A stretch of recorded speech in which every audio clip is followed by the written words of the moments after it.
Hey everyone, welcome to another time-lapse video. This is sketch number 6 in the Sketching Ho Chi Minh City series of tutorials that I have been creating for the last 2 weeks. So today I am drawing the post office, the Saigon Central Post Office.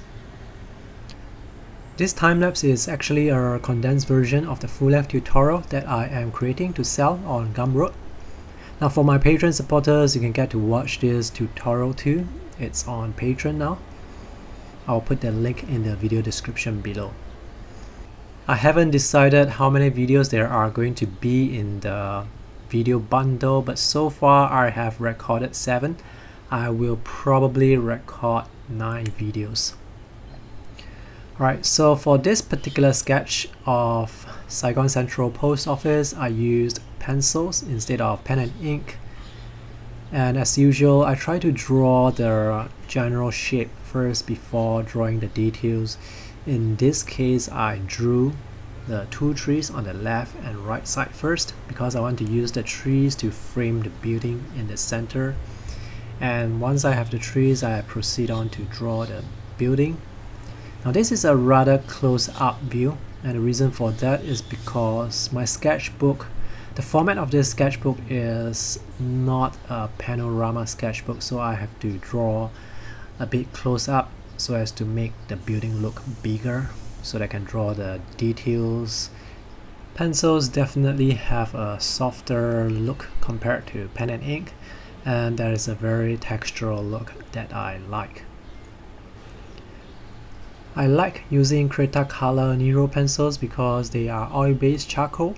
They do not smear as much compared to graphite pencils, and they are a bit darker compared to graphite.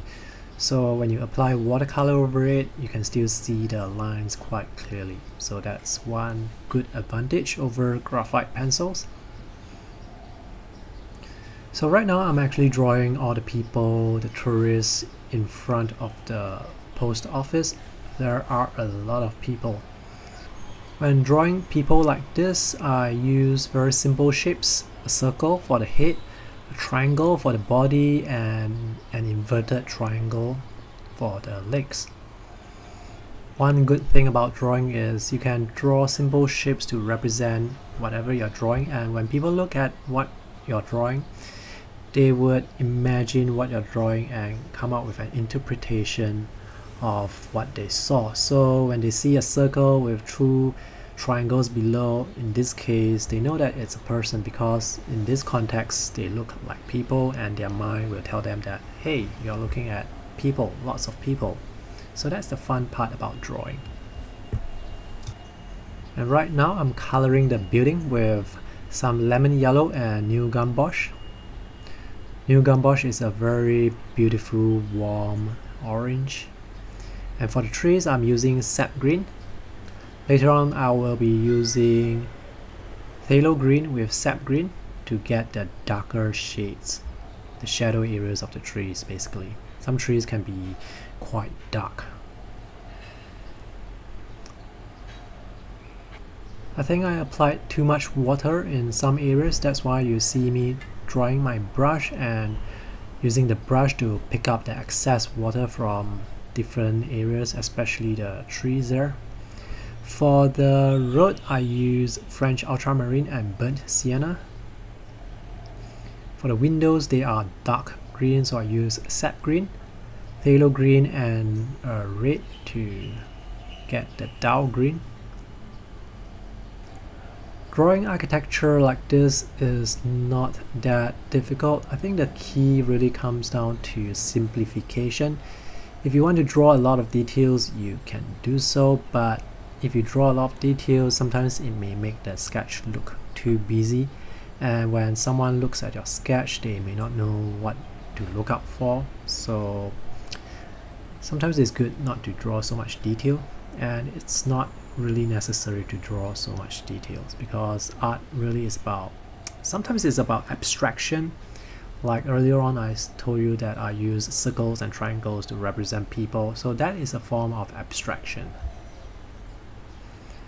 For the tree trunks, I use phthalo green and a cool red, so that will give me a nice cool dark tones. And right now I'm adding all the dark areas like the shadow areas and also the colors for the head of the people. Recording this series of tutorials is actually quite time consuming and it requires a lot of effort. Take for example this sketch that you are looking at right now.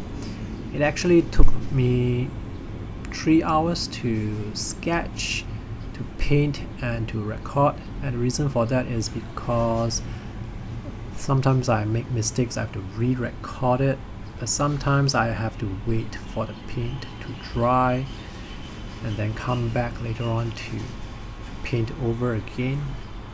And after I finish recording, I would have to do the video editing. That takes me another 1 hour.